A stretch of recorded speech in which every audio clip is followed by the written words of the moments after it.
Bom, primeiramente eu quero agradecer a todos os colegas que participaram dessas 4 oficinas. Hoje a gente está encerrando aqui com a presença ilustre do nosso colega, amigo, professor Hugo Ricardo Mello, e a gente fez essa proposta, que ele prontamente aceitou, de falar sobre metodologias científicas na história, possibilidades para pós-graduação, né? A ideia dessas oficinas que nós ofertamos esse último mês foi tratar temas que são pendentes, caros aos colegas da pós-graduação, que muitas vezes nessa correria, né, acaba passando, a gente fica em dúvida, e aqui essa ideia de ser uma prática que se tenha todo início de semestre, né, ou pelo menos uma vez por ano, ter essas oficinas no programa de pós-graduação de História da UFS. Também agradeço, né, por ter disponibilizado aí os meios de divulgação e os colegas que participaram. Bom, apresentar aqui o nosso ilustre professor Ricardo Mello, nosso Hugo Ricardo Mello. Não vou falar o apelido dele, deixa para os íntimos.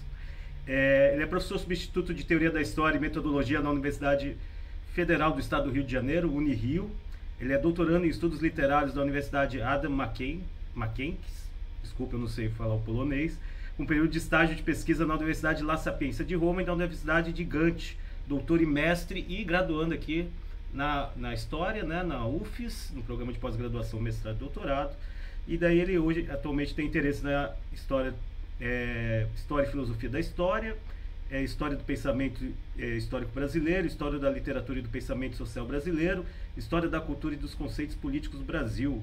Também produziu, dirigiu e editou videoséries de popularização da teoria e filosofia da história para o YouTube, Crise e Historicidade, Filosofia da História no Brasil, em parceria com o Laboratório de Estudos em Teoria da História, História da Historiografia da UFES, LETIS, com o Núcleo de Estudos Interdisciplinares, o NET, e o portal HH Magazine.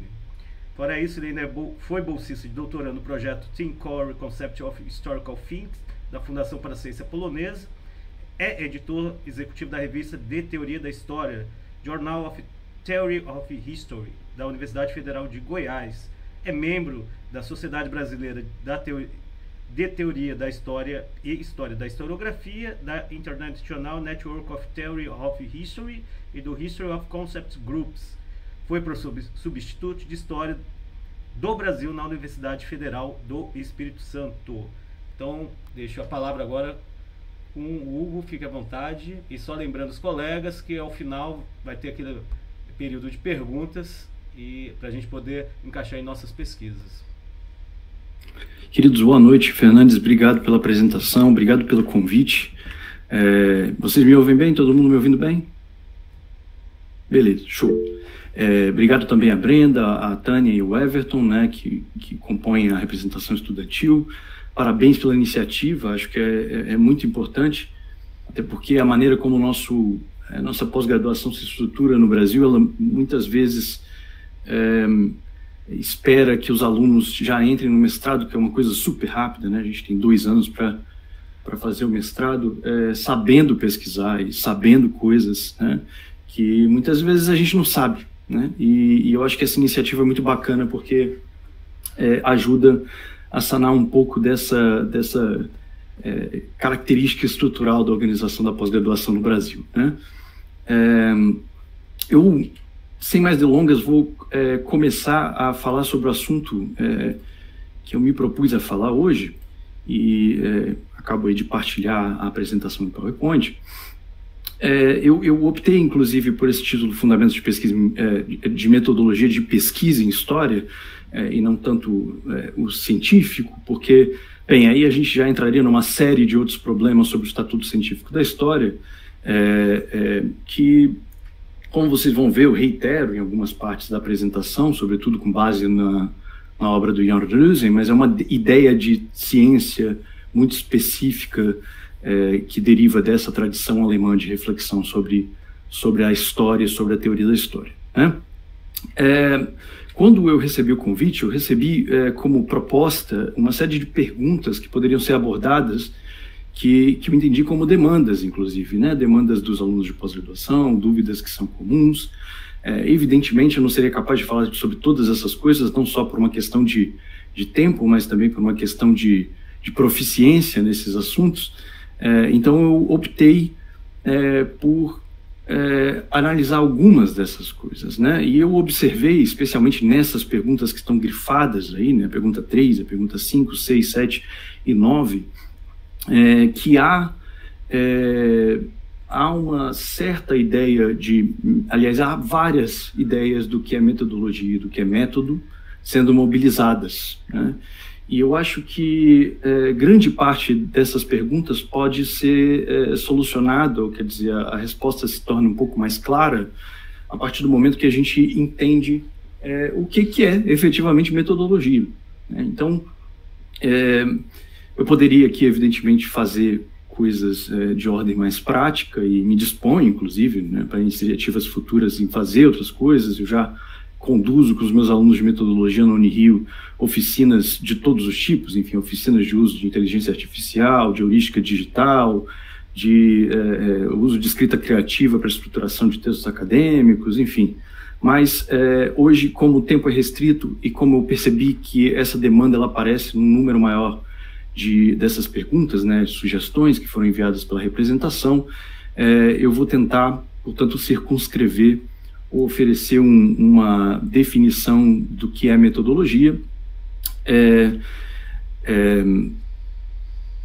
para que serve a metodologia, também falar um pouco sobre as etapas processuais do método histórico, se é que a gente pode falar de um método histórico, né, como todos vocês já devem ter parado para pensar se é uma coisa só ou se são várias.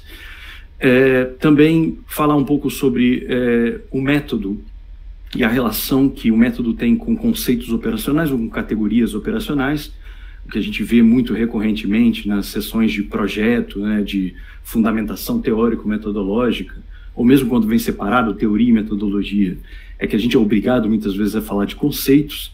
Isso diz respeito à natureza do tipo de conhecimento que a gente está tentando produzir. Então, tentar falar um pouco sobre isso.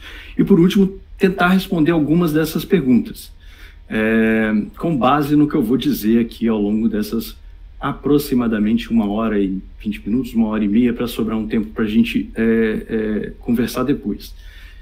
Peço desculpas de antemão, porque eu tenho que sair precisamente às 8h30 para entrar no ônibus e dar aula no Unirio amanhã, senão não chego. Mas vou fazer o meu melhor para a gente passar por isso o mais rápido possível e a gente poder conversar um pouco no final.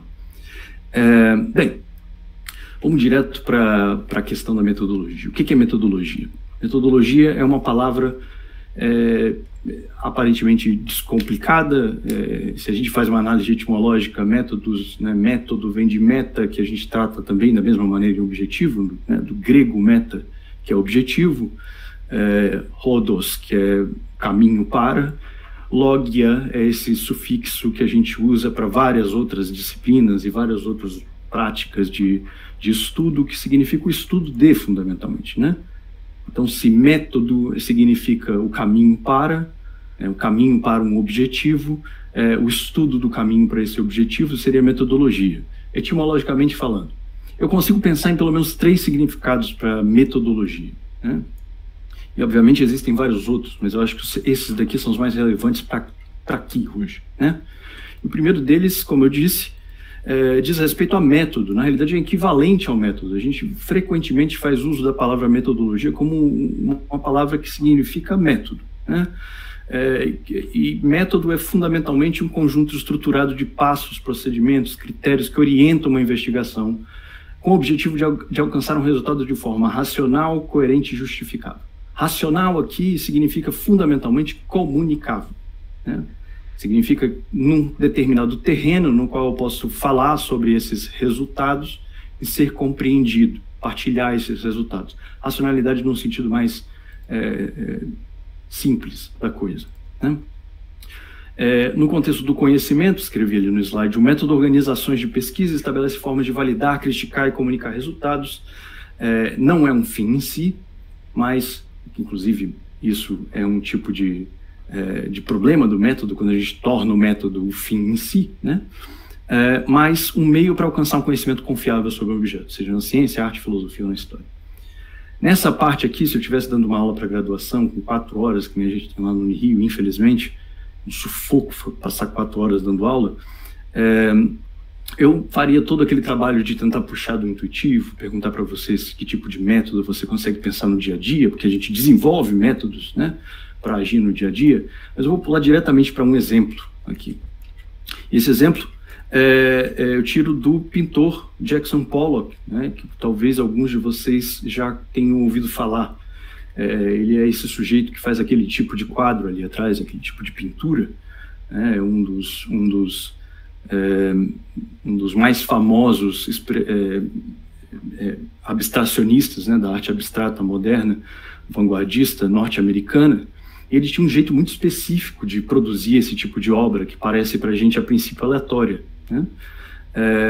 Eu coloquei até um videozinho aqui que mostra mais ou menos esse processo. Eu posso linkar esse vídeo aqui depois para vocês. Deixa eu tentar abrir ele aqui agora. Enfim, vou passar um pouco para vocês verem, né?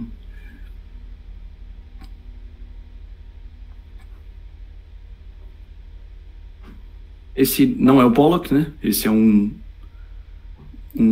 sujeito, um funcionário do MoMA, né? Do Museu de Arte Moderna, replicando o que seria o conjunto de técnicas e de o método que o Pollock utilizava para produzir essas pinturas, né? Enfim, isso é só para ilustrar. Qual que é o método do Pollock, né? O método do Pollock primeiro, começa por uma escolha de um suporte no chão.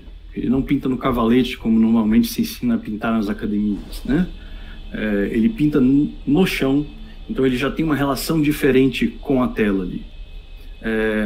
Aqueles movimentos que o funcionário do MoMA estava fazendo, né, emulando,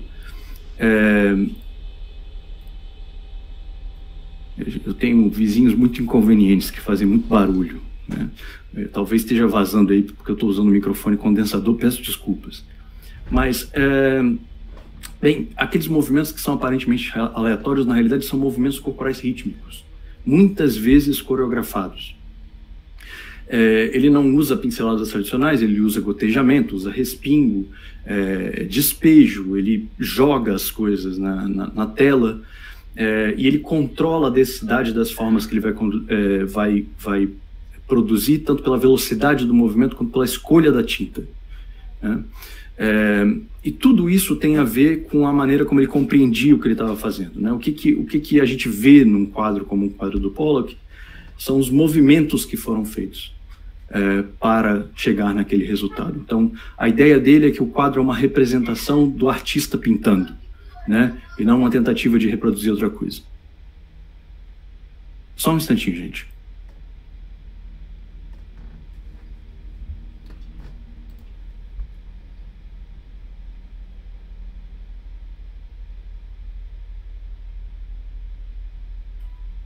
Perfeito, desculpa. Bem, pode parecer ocasional, ou pode parecer um pouco desconexo o que eu estou dizendo aqui agora, mas um instante que eu estou tentando voltar para a minha apresentação, mas é fundamental, é um ótimo exemplo para a gente entender uma diferença importante, especialmente quando a gente vai falar de metodologia da história. Nesse momento eu não estou mais vendo vocês, mas eu espero que vocês estejam me ouvindo e me vendo normalmente. Quando eu falo de um método, e aqui no método, né, do Pollock a gente pode ver isso, eu estou falando de vários passos para chegar num determinado objetivo, né? Esse passo inclui o uso de determinadas técnicas específicas. Então, movimentos corporais rítmicos, não tem pinceladas tradicionais, ele usa o drip paint, ele usa gotejamento, respingos, despejo, enfim. Técnicas, né, num contexto de discussão sobre metodologia, técnicas são parte do método, né, muitas vezes. E esse pequeno esqueminha que eu preparei ajuda a gente a entender um pouco dessa diferença, que é uma diferença fundamental, né? Se um método tem uma natureza teórica, lógica, estratégica, a técnica tem uma natureza prática, operacional, instrumental.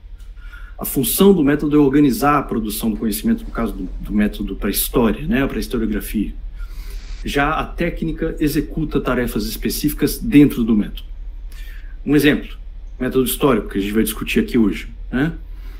E um exemplo de técnica, transcrição de documentos, data-fonte, gravar uma entrevista, transcrever uma entrevista, usar técnicas de agiografia para leitura de enfim, imagens de santos e figuras religiosas, ou numismática para ler moedas antigas e por aí vai, né? Isso são técnicas.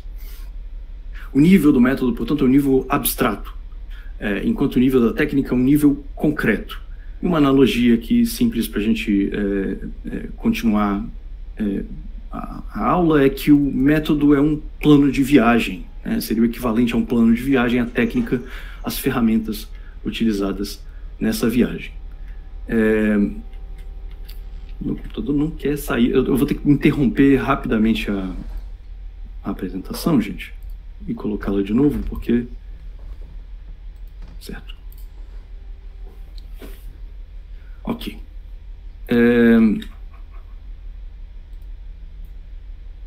Beleza.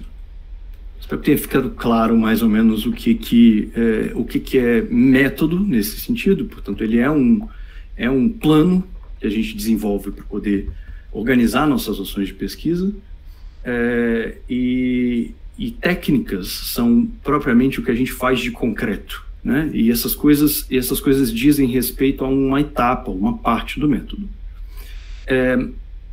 As outras definições, né, que a gente teria para método, que são relevantes aqui, para metodologia, a segunda é o estudo dos métodos, né, que é o que indica a etimologia da palavra.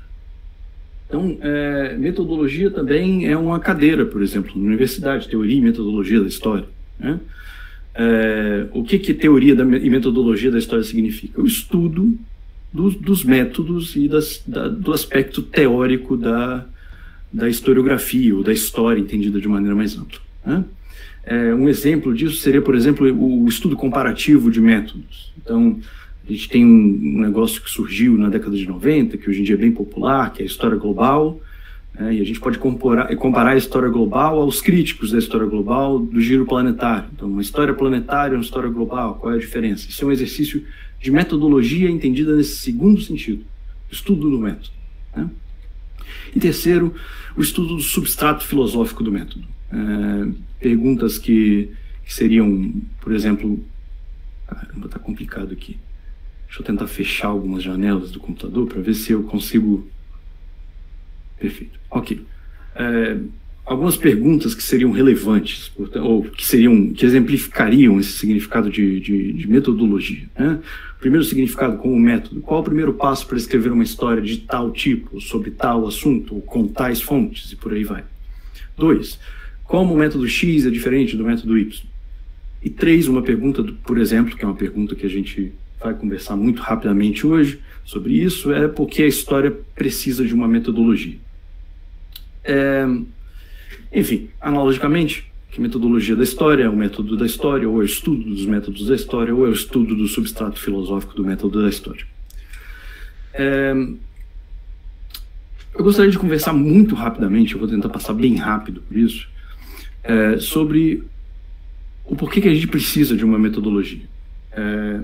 Eu acho isso importante porque muitas vezes a metodologia, aquela área de metodologia do nosso trabalho, ela acaba virando só uma coisa que a gente é obrigado a escrever na introdução e depois esquece, né? Fala de uns conceitos lá na introdução e depois não cita nunca mais ao longo do texto. Isso é ruim, por sinal, tá, gente? Isso é mal visto. Um avaliador, quando ele lê um trabalho, se ele vê que você fala que vai usar uma metodologia e daí ela não aparece ao longo do trabalho, ele vai achar isso estranho, né? Então, para que serve essa metodologia? Para além de uma certa dimensão retórica, você tem que incluir isso como um elemento, sabe, formal, obrigatório de toda pesquisa. Cito aqui um sujeito que é, enfim, um dos teóricos da história mais importantes hoje em dia, que é o Jan Driessen. Ele é alemão, né? Está aposentado, mas, enfim, foi professor de teoria da história em várias universidades alemãs e inclusive, foi o último professor de teoria da história da Alemanha, né?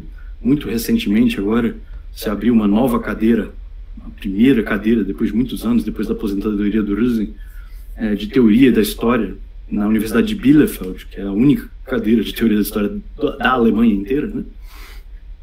Ele diz, isso é uma tradução do Reconstrução da História, que é o terceiro volume de uma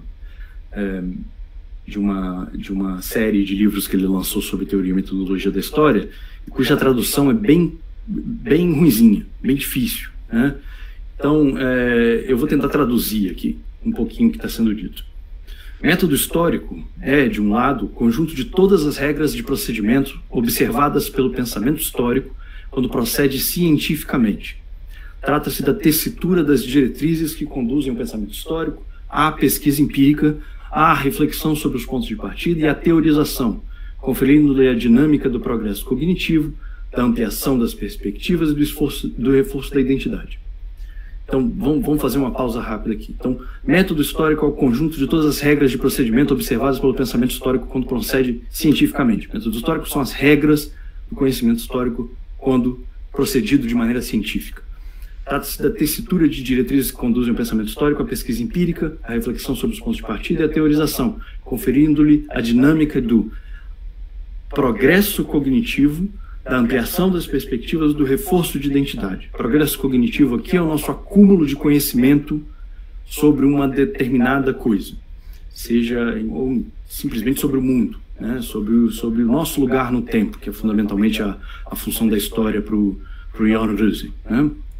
Ampliação de perspectivas é precisamente o que vocês estão pensando. A gente tem uma perspectiva por meio do estudo metodologicamente controlado da história, a gente amplia as nossas perspectivas sobre o mundo.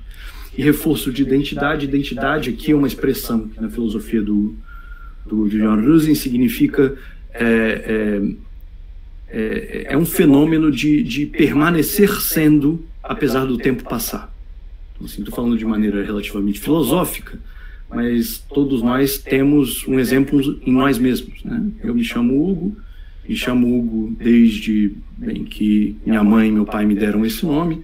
Eu sou um ser humano bem diferente, inclusive bem mais feio do que eu era quando eu era mais novo, e, no entanto, eu continuo me entendendo como sendo a mesma pessoa desde sempre, né? Desde que me entendo como gente, apesar do tempo passar e de eu mudar, né?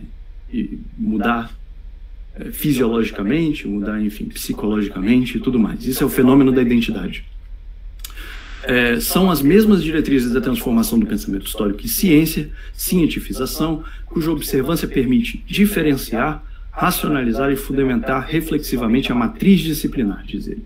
Então, a observância dessas regras nos permite diferenciar, racionalizar, que eu digo tornar comunicável, partilhável intersubjetivamente, e fundamentar reflexivamente a matriz disciplinar.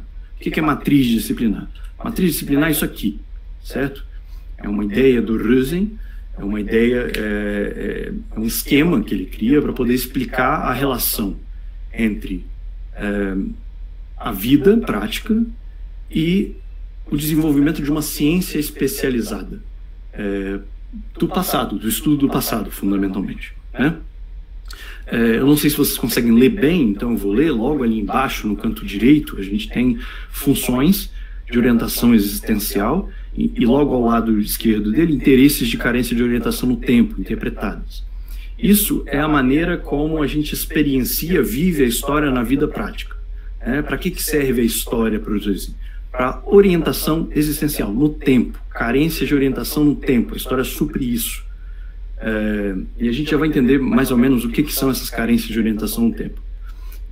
À medida que a gente tem uma série de carências de orientação no tempo, a gente toma para nós certas perspectivas orientadoras da experiência no passado e, por meio de regras da pesquisa empírica, isso são os métodos, a gente trata essas ideias do passado e apresenta ela na forma, normalmente, de uma narrativa, né? Mas essas formas de apresentação são muito variadas. Tradicionalmente foram escritas, né?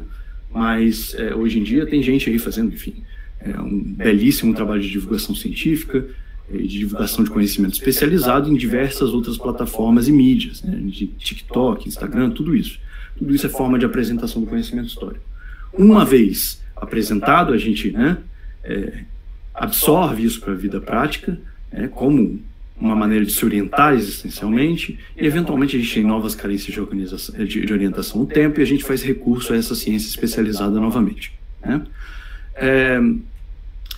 Eu acho que eu não vou ler isso aqui, não. Não, perdão, isso é importante, sim. Vou ler isso. Esse é o segundo significado de método para o Ian Rusin. Eu vou ler rapidamente, porque no próximo slide eu já traduzo, então só vou ler a citação. O método histórico refere-se, de outro lado, em sentido estrito às operações específicas do conhecimento, conhecidas como pesquisa histórica, e abrange suas regras básicas. É esse o conceito clássico de método histórico, desenvolvido pela ciência da história no processo de sua especialização e transformado em verdadeiro cânone doutrinal.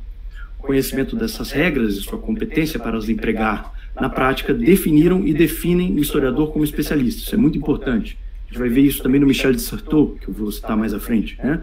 O conhecimento das regras e a competência para empregar na prática definiram e definem o historiador como especialista. E digo mais, definem o que é historiador, o que a gente aceita como sendo historiador, né?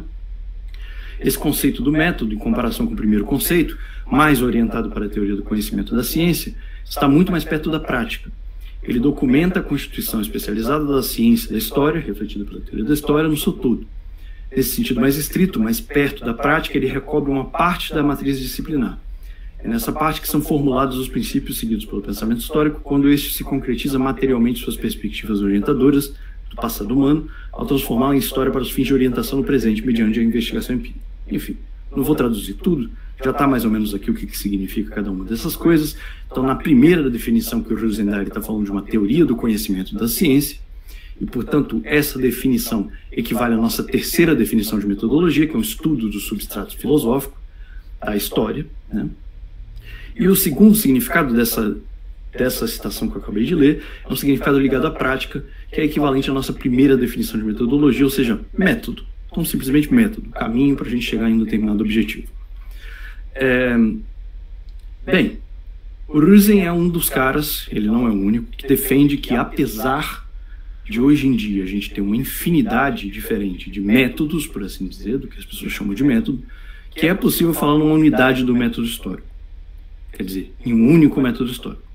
E ele faz isso, e ele acredita nisso, porque ele mesmo é um cara que abstrai o que a gente entende como método em operações que são muito gerais, assim, né? São operações que efetivamente a gente vai ver, sim, todos os historiadoras, pesquisadores, estudantes de história, professor de história, porque para o Rusin, professor de história é um historiador na sala de aula, enfim, uma coisa que ele repete. A gente vai ver todo mundo fazendo isso, porque, novamente, ele abstraiu tanto a operação que está sendo feita que ela fica tão geral que ela cabe em qualquer método, né? Antes da gente falar dessas operações, e ele divide elas em processuais e substanciais, e a gente só vai falar das processuais hoje, eu gostaria só de definir um pouco desse universo conceitual com o qual o Rusin trabalha, porque eu acho que ajuda a gente a fazer sentido do que a gente está fazendo, né? Para o Rusin, a pesquisa histórica, isto é, o processo cognitivo no qual os dados das fontes são aprendidos e elaborados para concretizar ou modificar empiricamente perspectivas referentes ao passado humano, começa quando a gente adquire consciência histórica. Certo? Então, a pesquisa histórica, isso que a gente faz de um jeito específico, né, como ciência acadêmica, por aí vai, começa quando a gente adquire um negócio chamado consciência histórica. E o que é consciência histórica? Consciência histórica é quando a gente entende que a gente é histórico. Quando alguma coisa na nossa vida prática exige a remissão ao passado. Então, o principal exemplo disso é quando uma coisa que a gente esperava que ia acontecer, não acontece. E aí a gente para pensar, poxa, por que as coisas não aconteceram como eu esperava que ia acontecer? Né? Então, ao perceber a historicidade da situação na qual a gente se encontra, né, a temporalidade na qual estamos imersos, né, o que constituímos, se a gente for pensar em termos heideggerianos, a gente adquire essa coisa chamada consciência histórica, e a partir dessa ideia, dessa percepção de que as coisas têm uma profundidade no tempo, que nós temos uma profundidade no tempo, inclusive as nossas expectativas, as nossas experiências têm uma profundidade temporal, a gente começa a pesquisar historicamente, né?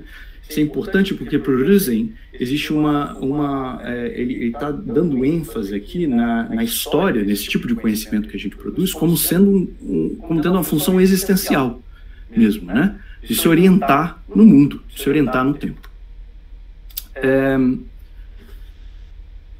E aí, bem, prometo que a gente já está acabando com o Rusen. Eu queria fazer uma última citação na qual ele diz para que serve esse método, essa metodologia, né? Afinal de contas.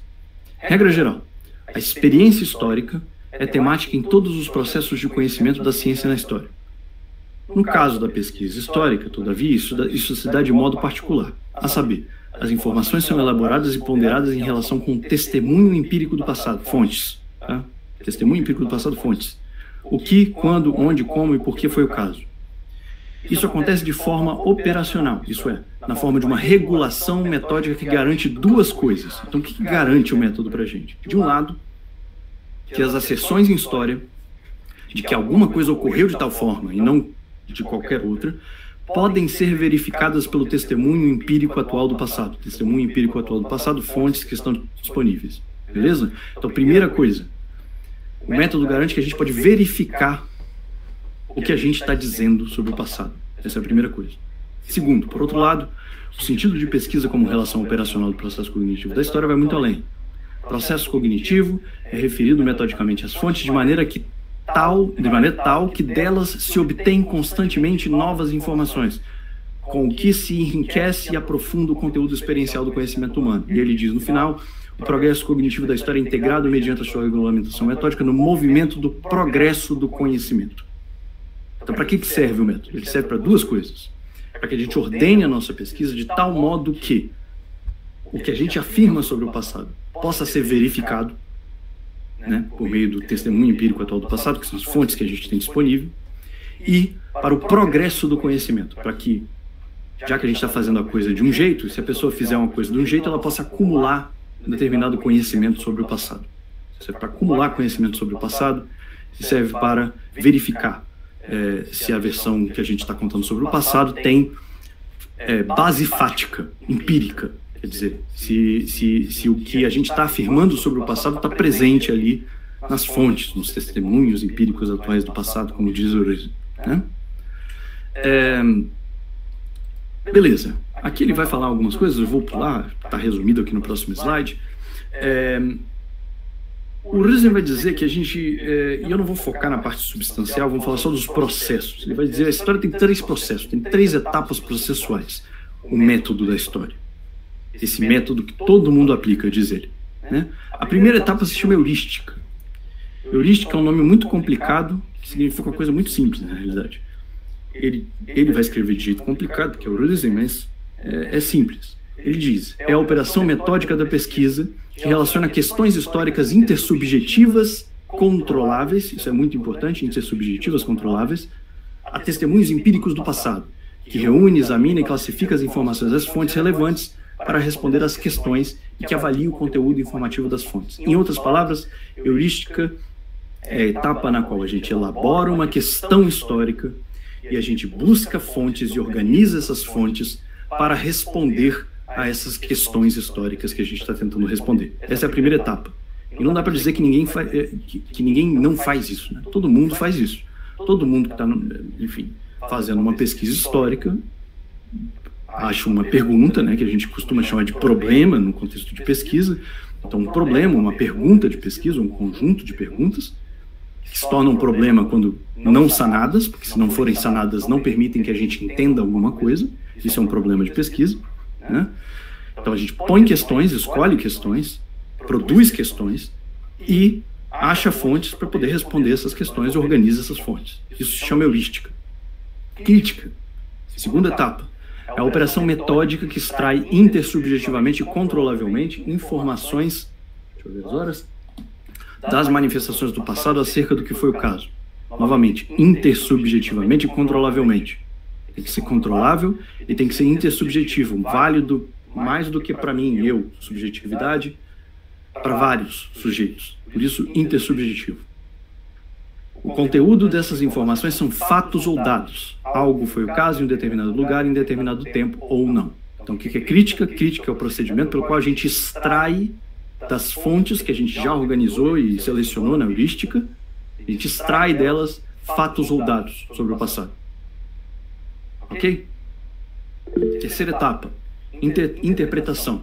É a operação metódica que articula de modo intersubjetivamente controlável, como todas as outras, as informações garantidas pela crítica das fontes sobre o passado. Ela organiza as informações das fontes sobre o passado humano, elas insere no contexto narrativo que os fatos do passado aparecem e podem ser compreendidos como história. Interpretação é o que a gente faz? A gente interpreta. Isso, a gente interpreta os dados e fatos que a gente tem sobre o passado, que a gente extraiu das fontes, e a gente urde isso num contexto narrativo, a gente conta uma história. É isso que é a interpretação. Essa operação vai ter um outro nome também no contexto francófono, né, sobretudo em Langlois e Obo, que você já deve ter ouvido falar. Eles chamam isso de operações sintéticas ou de síntese. Beleza? Deixa eu tentar voltar para a minha apresentação. Toda vez que eu dou um Alt Tab, ele trava. Fecha tudo. Vamos lá. Vamos pular o Certeau agora? Depois a gente fala sobre isso. Bem, esse trecho aqui, que está projetado aí para vocês agora, é um trecho de um manual que se chama Historique em alemão. Na realidade é um resumo do manual, né? O manual mesmo é um catatal gigantesco, não existe em português, só está traduzido para o espanhol, não recomendo a ninguém a leitura, ao menos se você queira se especializar em Droysen. Apesar de que é divertido, vocês vão ver aqui um pouco nessa citação que o Droysen é meio místico, né? A pesquisa histórica para ele é uma coisa meio mágica, e isso é bacana, porque é mesmo, né? Mas essa tradução aqui é a tradução do resumo do manual de teoria da história que o Droysen produziu para dar aula de teoria no final da década de 50 do século XIX para os alunos dele em Iena, depois em Berlim. E o Droysen, no parágrafo 26, ele está falando sobre a heurística desse livro, né? Está falando sobre aquele procedimento, que é a primeira etapa processual do método histórico, que é no qual a gente propõe uma questão histórica e escolhe fontes, né? Seleciona fontes para resolver essa questão. Ele escreve o seguinte, essa tradução é a tradução do professor Júlio Bentivoglio, da UFES, né? e da Sara Baldos. Da questão histórica, resultam quais serão os vestígios, monumentos, as fontes que deverão ser mobilizadas na busca de sua resposta. Botou uma vírgula ali. A arte da heurística consiste em ampliar e complementar o material histórico. Pela busca e descoberta divinatória. Eu adoro isso. Busca e descoberta divinatória é o sujeito que está lá cavucando no arquivo, ele acha um documento e fala, oh, maravilha! E aí abre-se todo mundo para ele, né? Isso tem se tornado cada vez mais raro, eu acho. Que ninguém mais quer ir para o arquivo, inclusive eu. B. Pela combinação, que através de classificação correta, faz com que um material que parece não ser histórico passe a ser classificado pelo estatuto do documento. E eu grifei isso daqui porque isso daqui é muito importante. Isso daqui foi dito ali nos slides anteriores, mas eu não mostrei para vocês, pelo Certeau, né?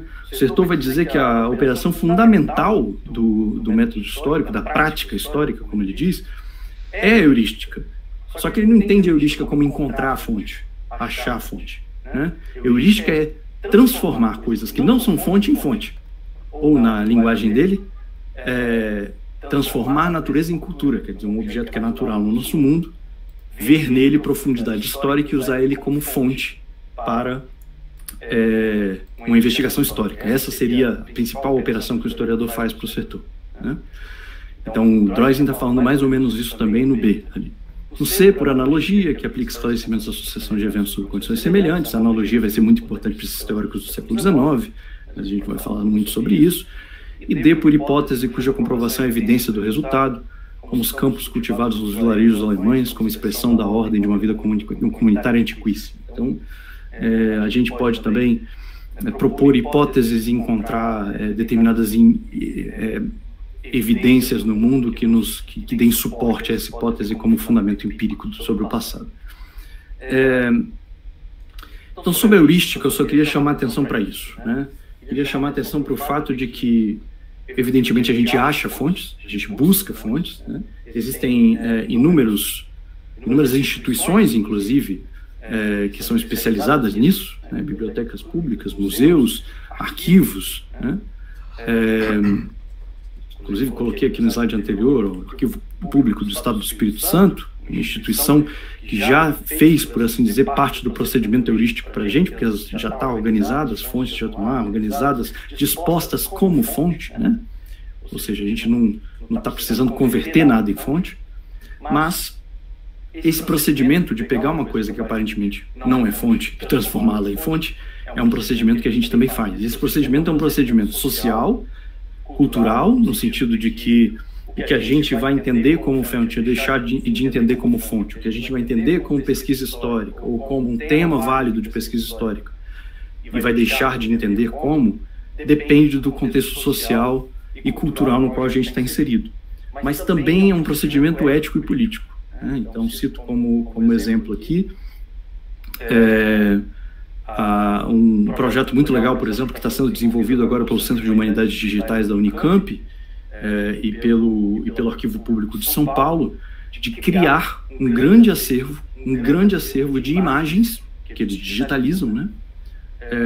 De pessoas negras, sobretudo de pessoas negras escravizadas no século XIX, e o que eles estão fazendo com esse grande banco de dados, quer dizer, constituindo um banco de dados, constituindo um conjunto de fontes, jogando isso numa IA generativa, né?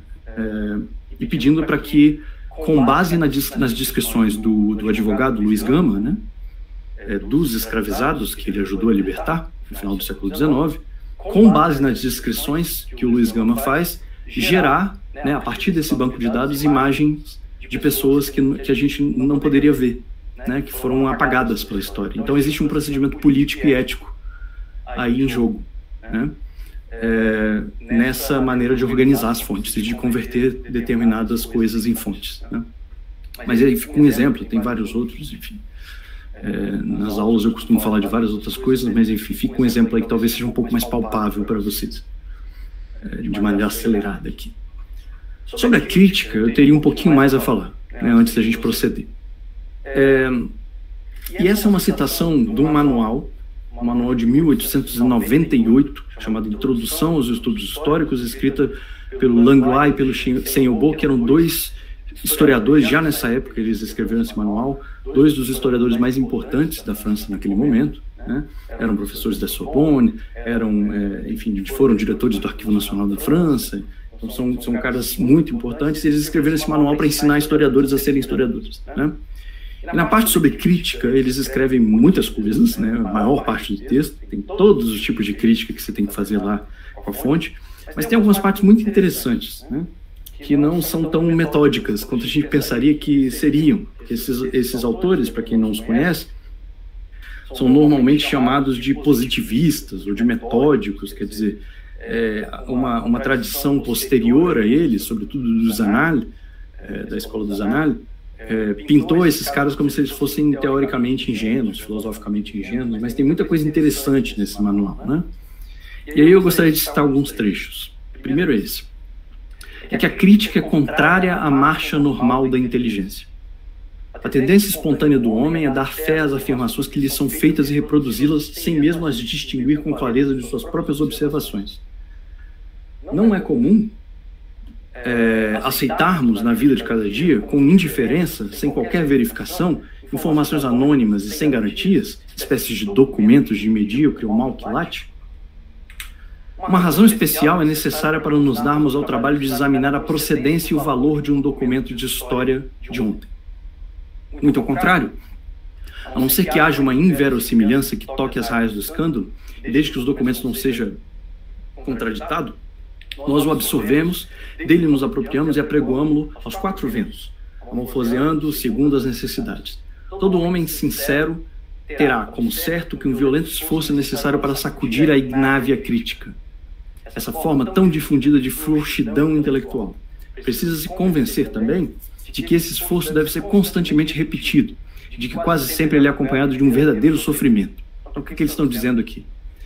Que essa crítica, esse procedimento metódico que a gente faz, que é o de extrair fatos e dados das fontes, e que eles caracterizam, né, como um procedimento também que a gente tem que averiguar se as fontes são verídicas, a autoria, qual é a versão da fonte que a gente tem, que muitas vezes as fontes, né, vão sendo replicadas de diversas maneiras e alteradas. Todos esses procedimentos de crítica interna e externa, para quem fez aí já a teoria, introdução aos estudos históricos, se lembra disso, né? Isso é um procedimento contrário à marcha normal da inteligência. De acordo com eles, a gente tende a confiar em tudo que a gente vê, né? Que a crítica exige um esforço, até um sofrimento, eles dizem, né? Acompanhado de um verdadeiro sofrimento, para que a gente mobilize essa razão especial, contra-intuitiva, né? Porque nossa intuição seria de confiar, de acordo com eles. Então, há todo um sofrimento em relação a isso, uma razão especial. Então, eles chamam a crítica de uma razão especial. Isso é muito interessante para quem está mapeando a crítica, sabe, de maneira tão minuciosa como eles fazem nesse manual. É o que eu acabei de dizer. Tá aí a foto dos dois, por sinal, tive uma dificuldade enorme de achar a foto dos dois, porque, como vocês podem ver, eles são idênticos, né? Aparentemente, eles foram diferentes em algum momento da vida, mas aí, quando idosos, já eram idênticos um ao outro. Cito mais um trecho. Aqui, como em qualquer ciência, o ponto de partida deve ser a dúvida metódica. Tudo que não está provado deve permanecer provisoriamente em estado de dúvida. Para afirmar uma preposição é necessário aduzir os argumentos que a tornem crível. Aplicadas às afirmações de documentos, a dúvida metódica se transforma em desconfiança metódica. Cito mais uma. Atingimos ao ponto em que a análise e as questões críticas se tornam instintivas em nós. Adquirimos para sempre essa desenvoltura do espírito metódica e analítica, desconfiada e irreverente, que com frequência é denominada o senso crítico, mas que não passa do hábito inconsciente da crítica. O que eles estão falando aqui, né? Eles estão falando, fundamentalmente, que, para além de uma série de procedimentos que eles descrevem, assim, cuidadosamente no manual deles, vocês podem ler se tiverem curiosidade, lembra, Introdução aos Estudos Históricos, foi traduzido para o português na década de 50, 1954 ou 56, enfim. O que eles estão dizendo é que tudo isso parte, na realidade, de uma razão especial, de uma certa disposição de espírito, e se consolida, depois da prática crítica, em um senso crítico, né? Quer dizer, se automatiza de alguma maneira. Então, para além de um método, né, ou de uma etapa processual do método histórico, a crítica é uma atitude que é voltada para a produção do conhecimento, a atitude de desconfiança. É o que o Paul Ricoeur chama, no primeiro capítulo de uma coletânea de textos dele sobre Freud, de hermenêutica da suspeita, né? Ou seja, uma maneira de se encarar o processo de interpretação que coloca sob suspeita tudo que a gente está vendo. É isso que é crítica, fundamentalmente, né? Pôr sob suspeita. Por que eu estou falando disso, né? Eu estou falando disso, a gente vai chegar num ponto. Peço que vocês tenham um pouquinho de paciência. Por último, eu gostaria de falar da interpretação, né? Da última etapa, do último procedimento que a gente faz. E o Langlois Senhor também tem coisas muito interessantes para dizer sobre isso, que dizem respeito ao estatuto da nossa disciplina. Em história, não há nada de semelhante ao que se faz nas ciências observacionais diretas, eles chamam, ciências duras, né? Costumamos dizer que a história é a visão dos fatos passados e que procede por análise. São apenas duas metáforas, perigosas se a respeito delas nos iludimos. Em história, nada vemos de real, a não ser o papel escrito e, algumas vezes, monumentos ou produtos fabricados. O historiador nenhum objeto tem para analisar realmente, nenhum objeto que possa destruir ou reconstruir.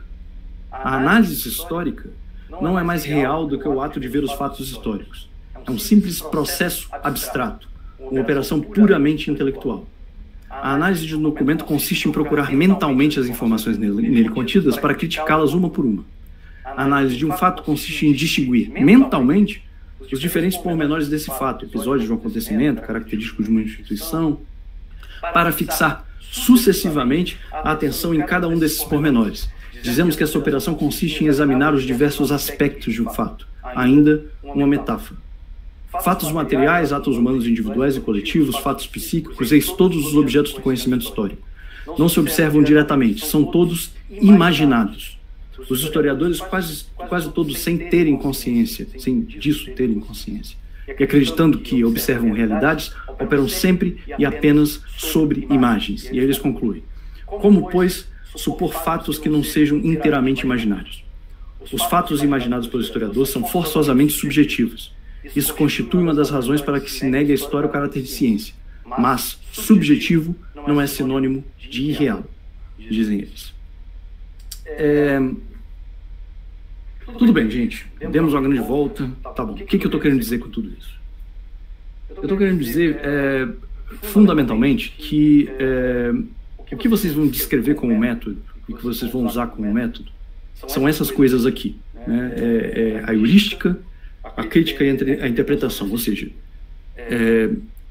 qual a questão, como você vai achar fontes, né? Ter acesso às fontes, organizar as fontes para que você comece a responder essa questão, né? Como você vai extrair dados e fatos dessas fontes, ainda que na prática a maior parte de nós simplesmente façamos isso, sem usar nenhum método específico. A gente só lê e fala: isso daqui é mentira, né? Isso daqui é falsificado, esse documento. Às vezes a gente precisa, né, de técnicas para ver se um documento é falsificado ou não, por aí vai, mas isso depende muito do conjunto de fontes que você está usando, né?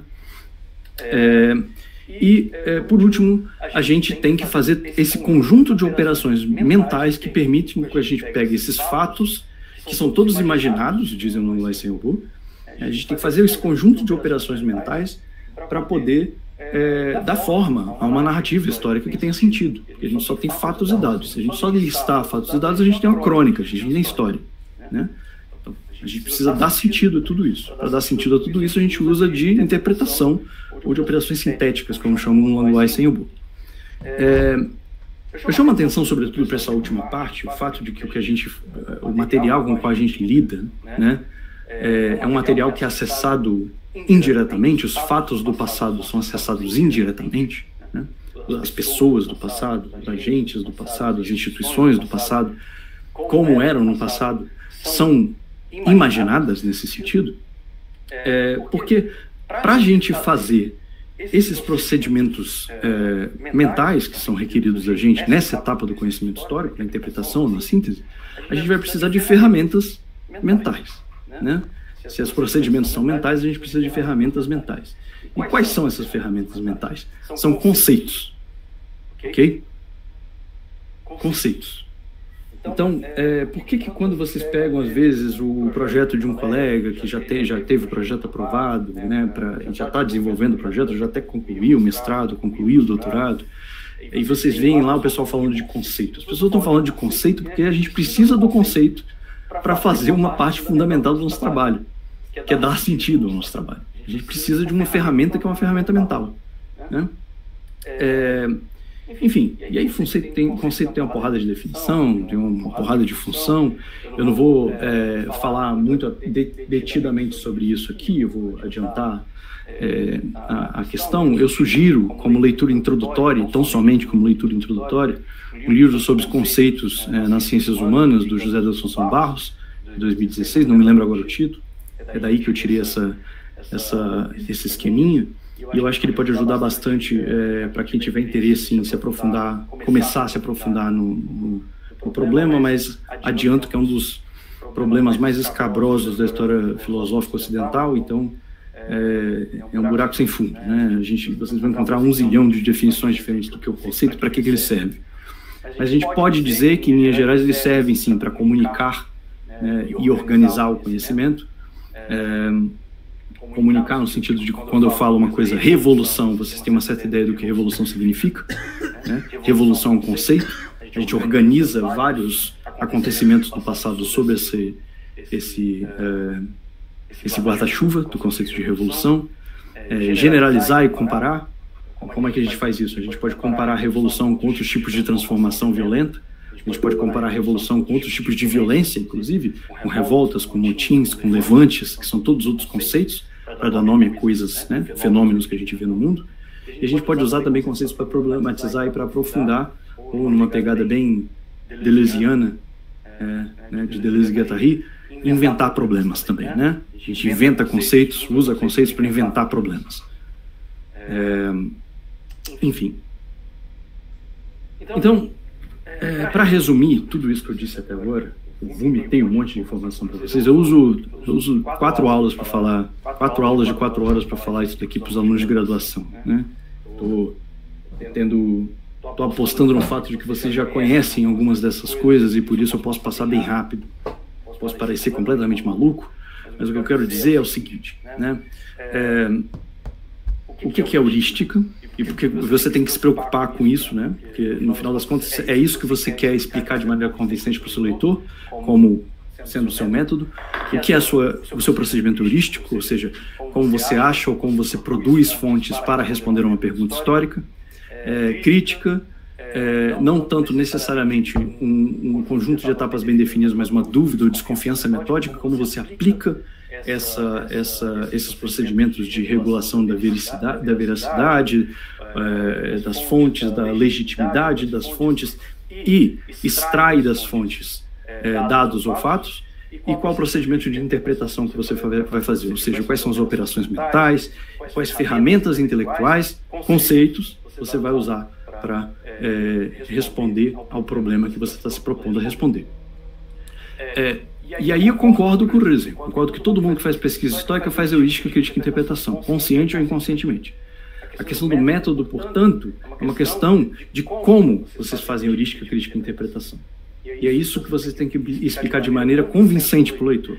E quando eu digo de maneira convincente, eu digo fundamentalmente que o leitor tem que ler o que você diz que é método e achar, pô, bacana, faz sentido. E daí ele tem que ler a sua pesquisa e ver você fazendo o que você disse que você ia fazer. E aí ele tem que terminar convencido de que o que você está falando sobre o problema de pesquisa que você elegeu para trabalhar é válido. Né? É válido justamente por conta da observância dessa metodologia que você vai eleger para o seu trabalho. Né?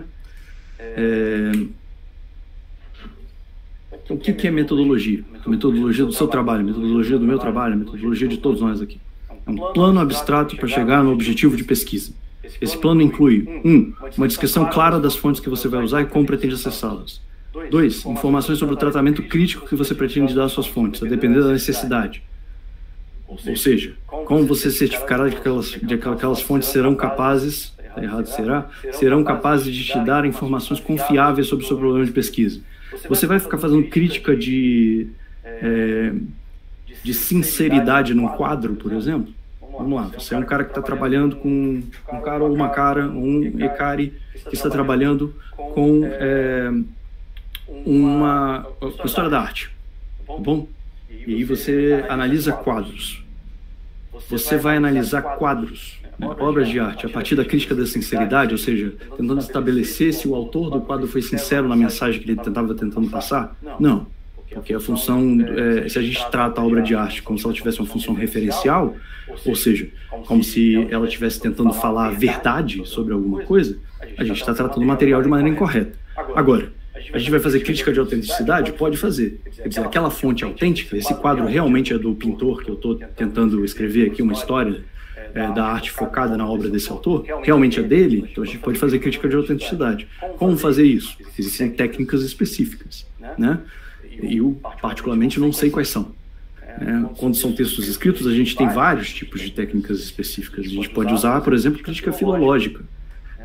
O exemplo mais famoso disso é o exemplo da crítica, da crítica feita pelo Lorenzo Valla sobre a doação de Constantino. Vocês já devem ter ouvido falar sobre isso, né?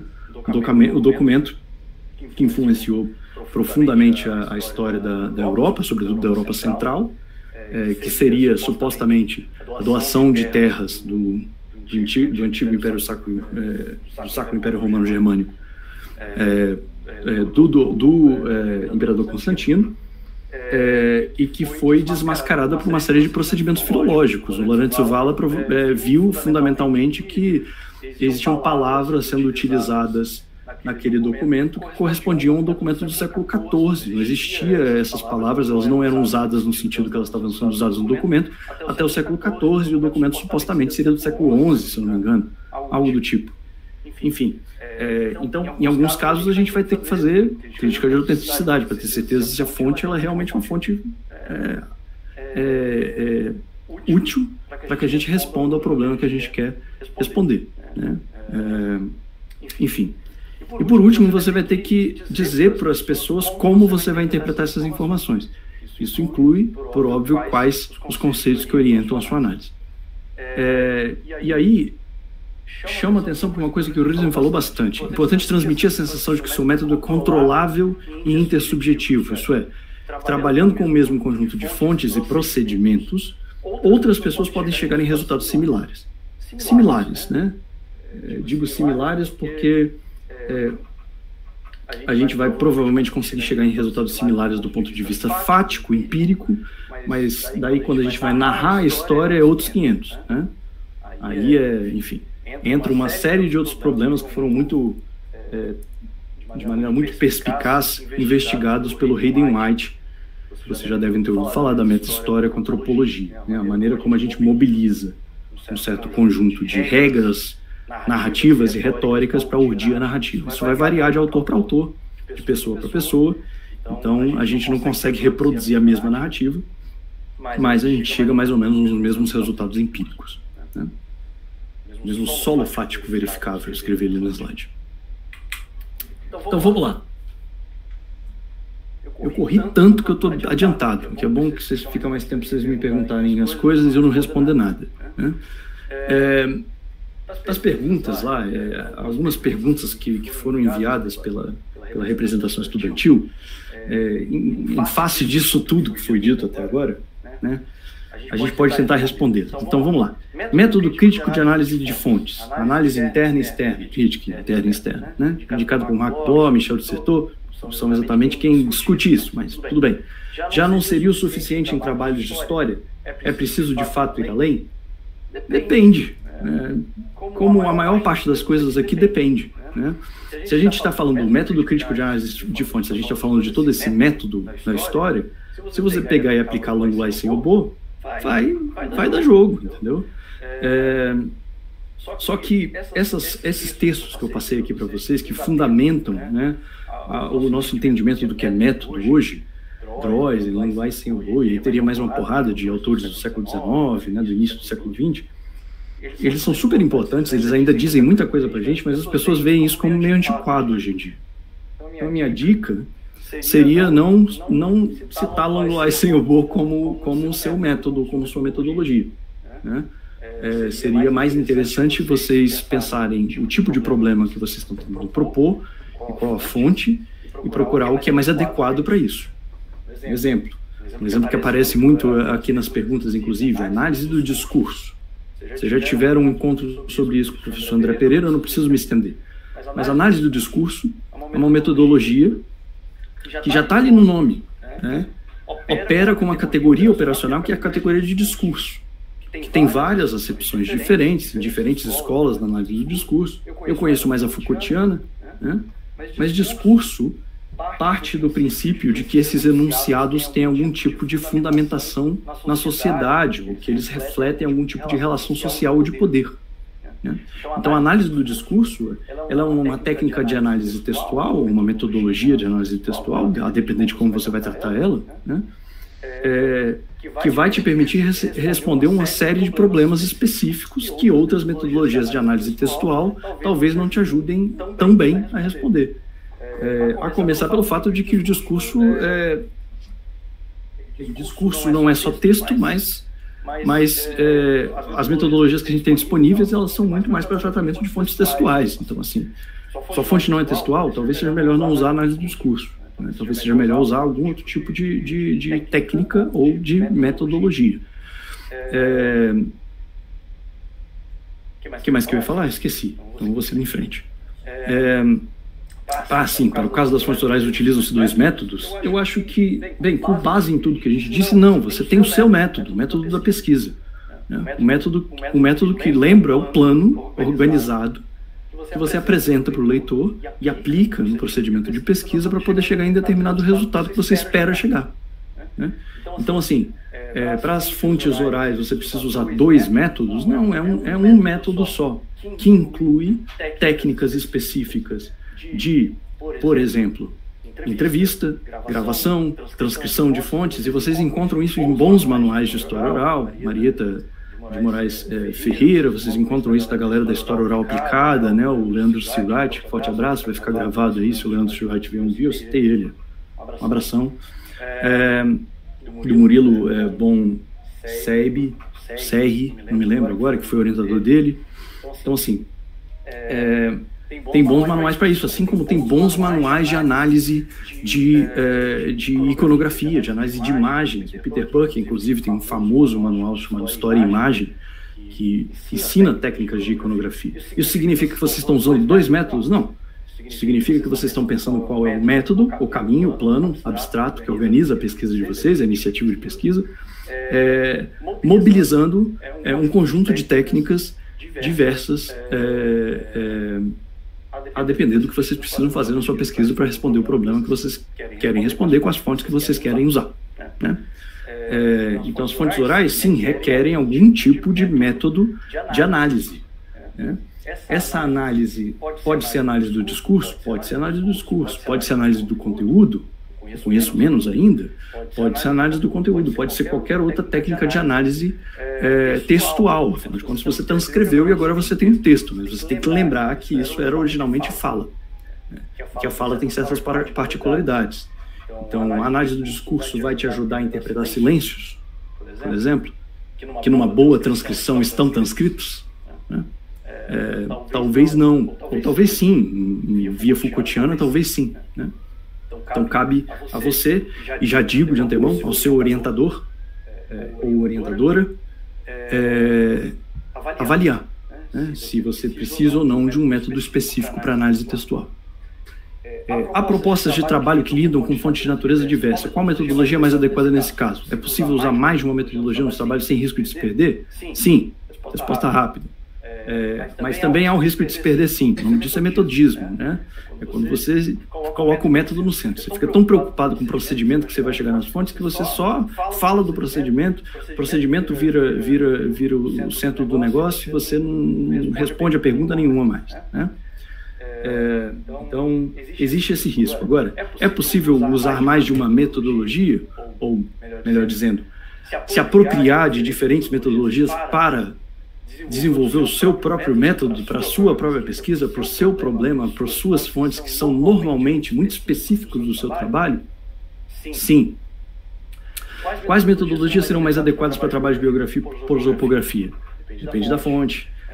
Normalmente existem aí, né, existem biografias que vão usar fotos, por exemplo, né?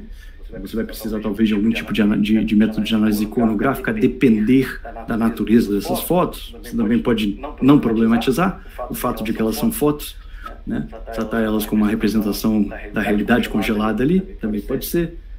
Só não chama ninguém para sua banca que seja da história da fotografia, que senão eles vão pegar você, puxar você pelo pé, porque você não fez a análise certinho das fontes. Mas não tem metodologia mais adequada. Isso vai depender, novamente, das fontes e do problema, né? O problema, ele de alguma maneira, ele aponta para um conjunto de fenômenos.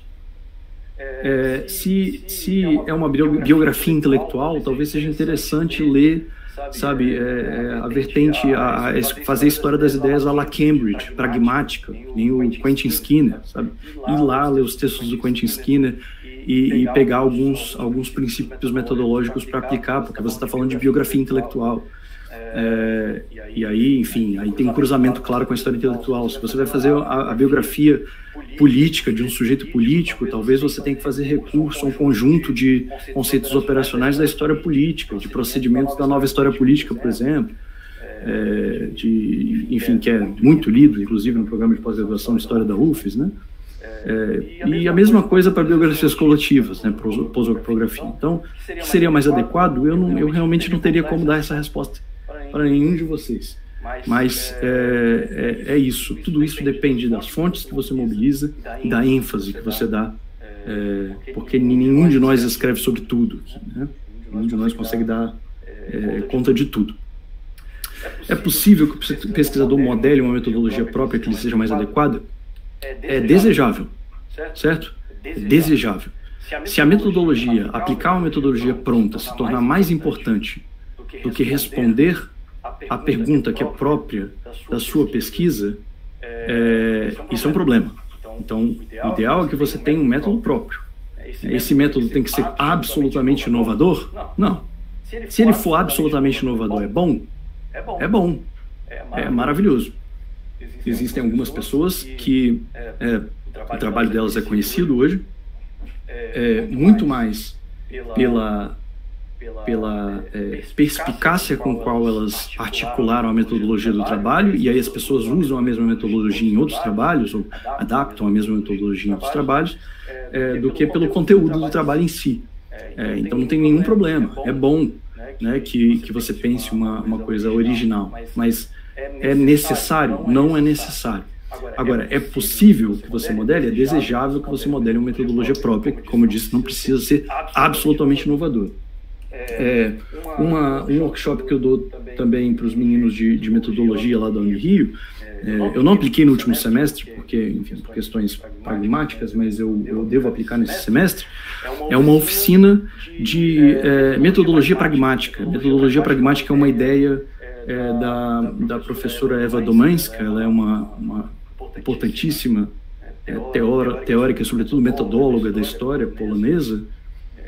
Eu tive a oportunidade de estudar com ela, e ela pegou um metamétodo da sociologia, sobretudo, né, que se chama Grounded Theory em inglês. Eu não sei nem como traduzir isso direito, mas é como se fosse teoria enraizada. É um método da Kathy Charmans. Eu posso mandar esses links depois para vocês, enfim. E ela adaptou isso para criar uma espécie de método de se produzir um método, né?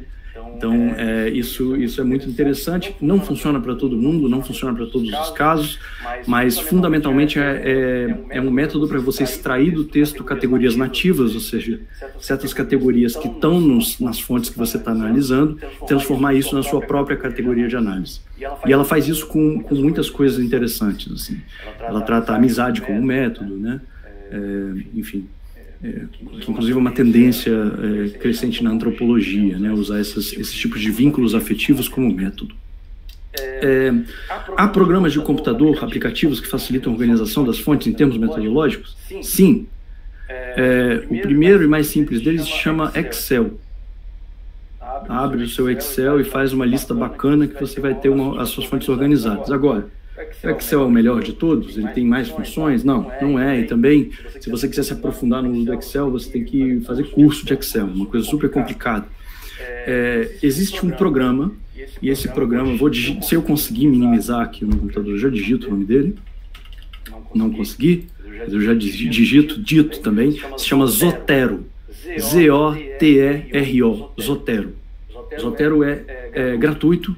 Existem 1 bilhão de informações de Zotero na internet. Então, assim, se vocês tiverem curiosidade de começar a organizar a biblioteca de vocês e as fontes virtuais, mas sobretudo textuais que vocês usam, Zotero é maravilhoso para isso. Ele gera referências, você consegue criar grupos temáticos, você consegue, enfim, criar vários mecanismos de indexação para os seus textos e organizar bastante as suas fontes primárias textuais, secundárias bibliográficas, enfim, ajuda bastante. Para quem trabalha com imagem, tem um que se chama TROPY, T-R-O-P-Y, TROPY. Representante do grupo que desenvolveu esse aplicativo é a professora Anita Lucchesi, que está na Fiocruz agora, é a mãe da história digital brasileira. A Anita dá formações de TROPY e provavelmente deve ter alguma coisa dela online, tá bom? Então, quem trabalha com imagens, é um aplicativo específico e muito bom que se chama TROPY. E existem várias outras coisas, tá, gente? Eu acho que, assim, a gente tem que mesmo fazer o uso dessas ferramentas que a gente tem disponível hoje em dia. Quem sabe mais para frente a gente fala sobre essas coisas numa outra ocasião.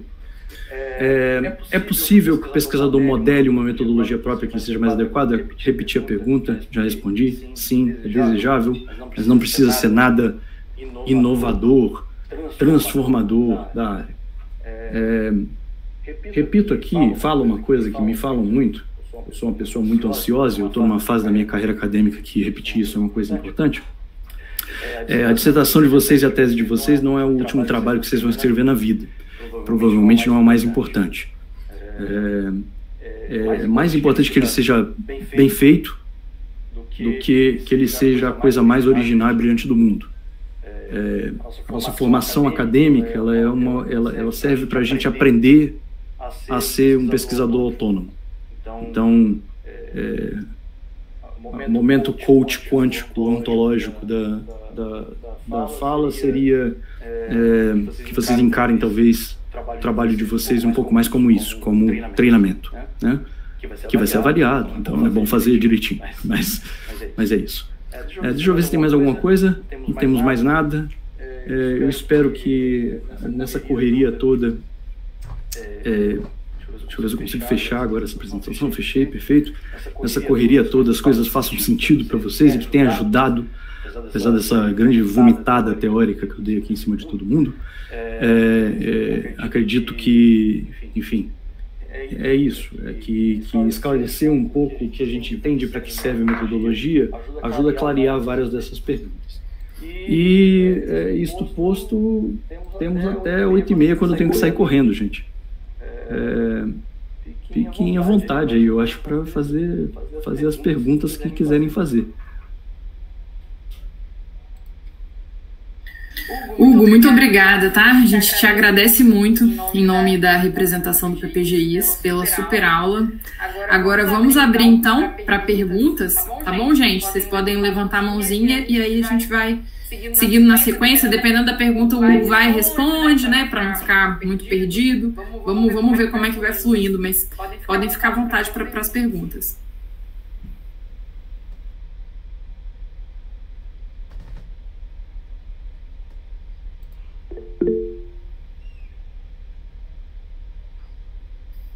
Fernandes. Bom, vou aproveitar o ensejo para fazer uma pergunta, porque, veja, eu tive tenho um pouco de dificuldade ainda de utilizar o método. Por quê? Porque às vezes eu me coloco no método e da teoria. Quando eu digo isso, eu quero fazer uma interpretação entre as várias interpretações teóricas, né? No meu caso eu estudo período colonial, então você tem a escola materialista histórica lá do Caio Prado Júnior, do Novaes, da USP. Você tem essa escola do antigo regime nos trópicos, fluminense, que até hoje para mim tenho minhas dúvidas se ela é uma escola mesmo, é só uma reinterpretação com os análises, né? Um avanço, né, da ciência, como disse o Husserl. Mas eu sempre me pergunto qual método utilizar, em que momento utilizar. Por quê? Eu utilizo fontes diversas, mas essas fontes tratam sobre um agente histórico que chama ouvidor, e daí eu fico pensando, vou usar prosopografia, vou fazer uma análise do discurso dos textos, que são textos oficiais, né, os que chegaram a gente. Então eu sempre fico como dividir essa produção da teoria e do método, né? Porque você vai seguir um autor ou uma escola e eles utilizam algum método de discurso, mas geralmente você quer utilizar uma parte que te interessa, né? Além da metodologia heurística, né, da fonte, você vai usar na heurística uma teoria, porque o Caio Prado Júnior vai pegar aquelas fontes e falar: isso aqui está mostrando que tem um pacto colonial, que esse modelo de exploração. O outro vai dizer que existiam outras vivências que vão além disso, né? Que tem uma possibilidade de estudar a parte psicológica dos agentes, né, envolto no antigo regime. Então, como que eu posso não confundir a metodologia com a teoria? Eu acho que muitas vezes ocorre com algumas pesquisas que na parte de metodologia falam de teoria e vice-versa. Posso responder direto, Fernandes? Vamos lá, então. Fernandes, eu não sei se eu tenho uma resposta muito clara sobre isso. Eu consigo dar uma grande volta que talvez, enfim, eu sou um pouco derridiano. O objetivo da aula para mim, é que as pessoas entendam alguma coisa. Se você entender o que eu estou querendo dizer, outros 500. Então, na aposta de que você talvez entenda alguma coisa que faça sentido para você, eu começo a falar. E a minha resposta, primeiro, sobre a relação entre teoria e metodologia, existe uma série de discussões sobre isso, né? Os teóricos ficam se batendo cabeça. Eu acho que, inclusive, porque todos os dois termos são profundamente polissêmicos e isso cria uma série de dificuldades de comunicação. Estou entendendo aqui teoria como bem, na maneira como você utilizou, como uma espécie de abstração, né? A parte mais abstrata, a explicação abstrata que a gente, ou generalista, que a gente produz sobre um determinado fenômeno com base no estudo dos fatos, né? Mas também uma espécie de abordagem teórica, pelo que eu entendi, quer dizer, porque, afinal de contas, eu acho que isso remonta a uma coisa que eu falei um pouco na aula sobre os conceitos. Eu falei dos conceitos muito como se eles fossem parte do procedimento de interpretação, mas eles são parte de toda a pesquisa, no sentido de que eles orientam a nossa leitura sobre o fenômeno, né? Então, você citou aí a querela da historiografia colonial, como conceitos como o Antigo Regime, por exemplo, são conceitos que vão dividir aí a historiografia. Eu ia falar alguma coisa que era muito mais interessante do que isso, mas eu acabei esquecendo. Já me lembro, calma. O que eu ia dizer, cara, é que esse procedimento, essa dúvida sua, a minha dica mais prática seria não se preocupar com que escola você está se afiliando ou não, entendeu? Seria eleger o que é importante do ponto de vista teórico, no sentido das categorias que organizam o seu estudo, e usar, né? Esse procedimento que se tornou padrão em trabalhos acadêmicos de história desde o século XIX, né, que é o famoso balanço historiográfico, ele serve a função da gente se posicionar nessa bagunça toda, né? Não tanto a favor ou contra o que determinada tendência teórica dentro dos estudos que a gente estuda propõe, mas como essa é a melhor maneira que a gente tem de utilizar a justificativa de lacuna, né? A gente vai ler os textos, a gente vai encontrar uma coisa que os textos não falam e a gente vai justificar o nosso estudo fundamentalmente como preencher uma lacuna nos estudos que já não uma coisa que não foi dita.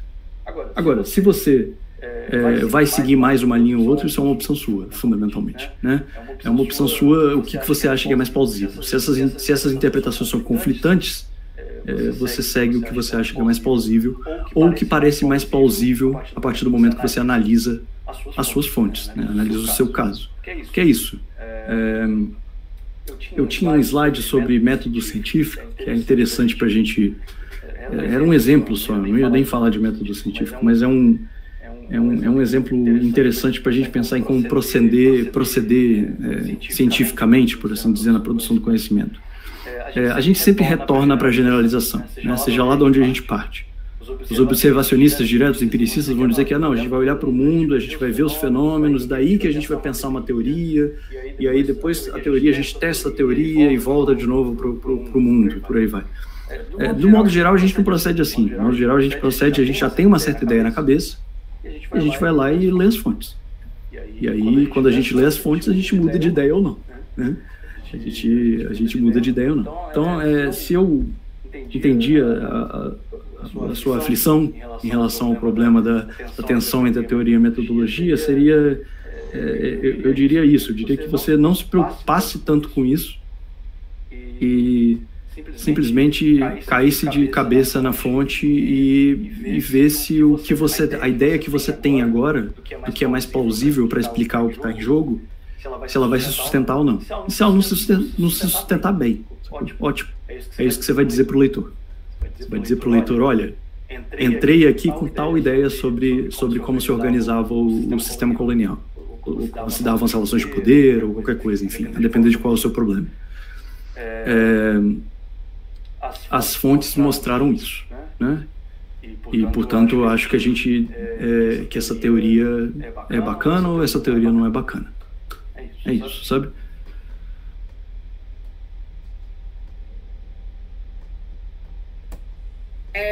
Tem alguém aí inscrito, que aí eu vou aproveitar também o ensejo. Acho que alguém tinha levantado a mão, mas abaixou, né? Então, Hugo, a minha pergunta, ela caminha um pouco próxima ao Fernandes, porque na minha pesquisa, né, por exemplo, eu tenho uma série de fontes, né? O professor Weber, ele até chegou a mencionar em alguma ocasião de uma palestra que ele usa o método de análise de fontes múltiplas, né, fazendo o tradicional crítica interna e crítica externa da fonte, né, que é assim, inaugurado assim, desde minimamente o século XIX, né, enfim, Langlois Seignobot, porque às vezes a gente vai ter fontes de natureza diversa, né, por exemplo, jornais, entrevistas, às vezes a pessoa vai, no meu caso, né, tenho fontes de jornais, tenho requerimentos, tenho legislações, vou fazer entrevistas. Então, às vezes a gente meio que fica com receio de se perder, considerando aí essa natureza múltipla das nossas fontes. Então, me parece, por exemplo, que no meu caso, o mais seguro seja me manter na análise do discurso, né? Porque afinal as minhas fontes, elas são todas escritas, né? Assim, tem a parte de entrevista, mas que também vai ser transcrita. Então, eu acho que talvez Fernandes tenha falado também com esse medo de se perder, né? Considerando aí talvez a pluralidade dessas fontes. Não sei se você conseguiu me entender. Não, entendo.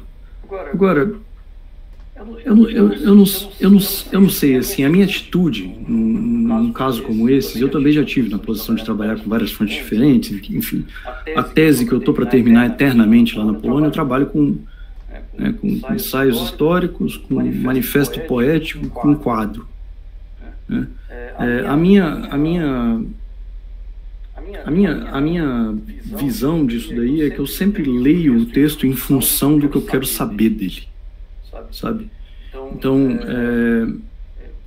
para mim, no final das contas, se eu vou chamar isso de análise do discurso, de análise do conteúdo, de hermenêutica, de, enfim, crítica filológica, ou qualquer coisa do tipo, diz muito mais respeito a eu convencer o meu leitor de que o procedimento que eu estou fazendo é um procedimento controlável. Então, assim, eu realmente não saberia dar uma resposta muito categórica para como proceder. Se você se sente segura trabalhando com análise do discurso, trabalhe com análise do discurso, é isso que eu tenho a dizer. E se você sentir que em algum momento a análise do discurso não está dando conta de alguma coisa que você está vendo na fonte, mas que aquele aparato metodológico não está sendo capaz de articular, porque a gente tem que lembrar que a análise do discurso tem todas as regras pelas quais você vai analisar um determinado enunciado com certas ênfases, que são sociais e políticas normalmente, né? Se você está vendo alguma coisa ali que não dá conta, você arruma algum outro conceito para dar conta, é isso, sabe? Mas não precisa abandonar a análise do discurso para isso. Agora, em se tratando de entrevista, eu sugeriria a leitura de um bom manual de história oral. Isso porque existem muitos teóricos da história oral que vão insistir que o material oral ele tem uma natureza diferente mesmo, que a gente tem que tratar ele não necessariamente como texto. No meu trabalho, quando eu leio ensaio, quando eu leio rapsódia, quando eu leio manifesto poético, quando eu leio um quadro, eu leio todos eles como textos. Todos eles. Eu não faço essa diferenciação. Me escoro numa certa definição de texto que é muito cara a uma boa parte dos estudos linguísticos no Brasil e é isso. Fico por isso. Trato até o quadro como se fosse texto, né? E, portanto, os elementos pictóricos ali, iconográficos, como se fossem unidades de sentido, né? Textuais mesmo, né? Mas é isso, assim, eu acho que não tenha medo do método. Se você se sente segura com a análise do discurso, fica com a análise do discurso. Se você achar que a análise do discurso não deu conta, incorpore o que você acha que vai dar conta. É isso, sabe? E mais importante do que tudo, porque eu não falei isso na apresentação, eu uso a oportunidade para falar. Converse com o orientador. O orientador vai dar resposta? Não, mas o orientador dá aval, né? Então, se tudo der errado no final, ele também tem culpa. Isso é bom. né, o deferimento da responsabilidade cognitiva em termos da sociologia, da epistemologia social. Não, mas não é só isso não. Falando seríssimo agora, a gente tem que entender que a academia tem uma hierarquia, que nós somos pesquisadores de informação e que em alguns grupos, né, o Weber eu acredito que é um cara que dá liberdade para você trabalhar com o que na realidade você quiser, né, desde que você não seja pós-moderno demais, que não gosta de pós-moderno. Mas em alguns grupos o orientador já vai dizer para você tem que trabalhar com isso. Bom, e aí o que você vai fazer? Vai bater de frente? Amigo, vai por mim. Faz com essa metodologia. Não importa tanto. A verdade é essa. Faz com essa metodologia. Tá?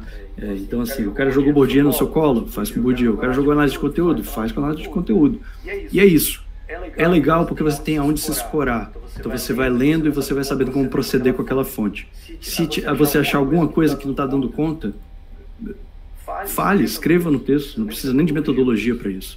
Né? Só fale, analise.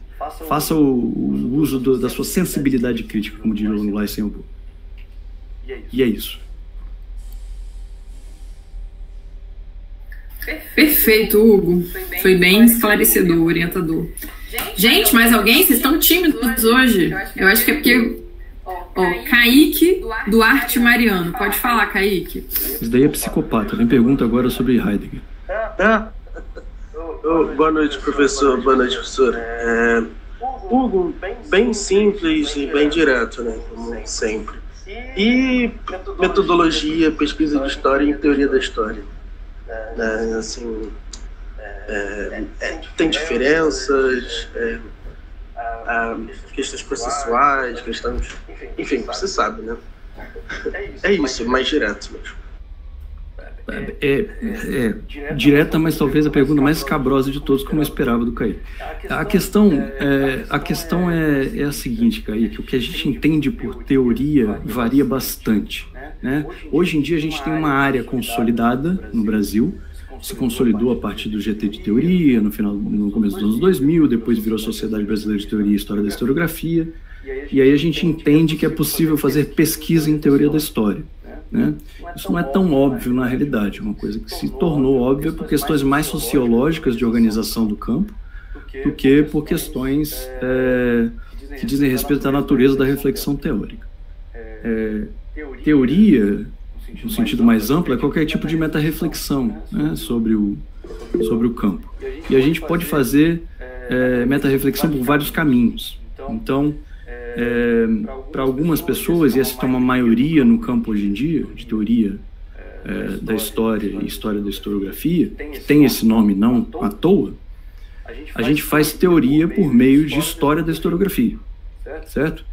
Eles partem do princípio de que nós somos historiadores de formação e de treinamento, que nosso treinamento nos capacita a historicizar as coisas e que a gente é capaz de derivar certas conclusões sobre como funciona a história, o conhecimento histórico, ou se a gente for tratar a teoria no sentido ainda mais amplo, né, que seria de filosofia da história, como se dá o fenômeno da história, e por aí vai, que a gente faria isso de maneira, por meio do estudo de como os historiadores já fizeram isso no passado. E a história da historiografia também tem várias definições do que é. O José da Assunção Barros, que deixa isso de maneira bem mastigada, como tudo que ele faz, qualquer estudo baseado em fonte ou objeto historiográfico de natureza. Para o Valdeir Lopes Araújo, que é um dos papas da nossa área, é a analítica da historicidade, então é uma abertura para a gente pensar os processos de experiência do tempo, de temporalização do tempo. A gente já falou sobre isso, inclusive naquela aula de História da Historiografia Brasileira, que eu torturei vocês com o parágrafo 76 do Ser e Tempo. Mas para outras pessoas, não. Para outras pessoas, não. A gente tem vários exemplos de trabalhos que não fazem exatamente isso. Um trabalho teórico, um grande exemplo de um trabalho teórico que também está muito próximo de uma forma de historiografia, é o que o professor Augusto de Carvalho fez, por exemplo, na tese dele, com a ideia de tempo, né? E de tempo passado, especificamente, na obra de determinados autores. Agora, também há um espaço para o tipo de pesquisa especulativa, por assim dizer, né? Eu acho que se a gente está tratando de aspectos mais filosóficos do que a gente chama de teoria da história, a gente pode proceder na prática como filósofos, né? Procedimentos que são lógicos, por dialética e por tudo mais. Enfim, é um campo muito vasto. O que a gente entende como teoria é muita coisa diferente, né? E sendo muita coisa diferente, a gente vai ter muitas maneiras de abordar esse pepino aí. Espero que eu tenha respondido, mesmo sem responder nada, assim que nem todas as outras perguntas. Claro.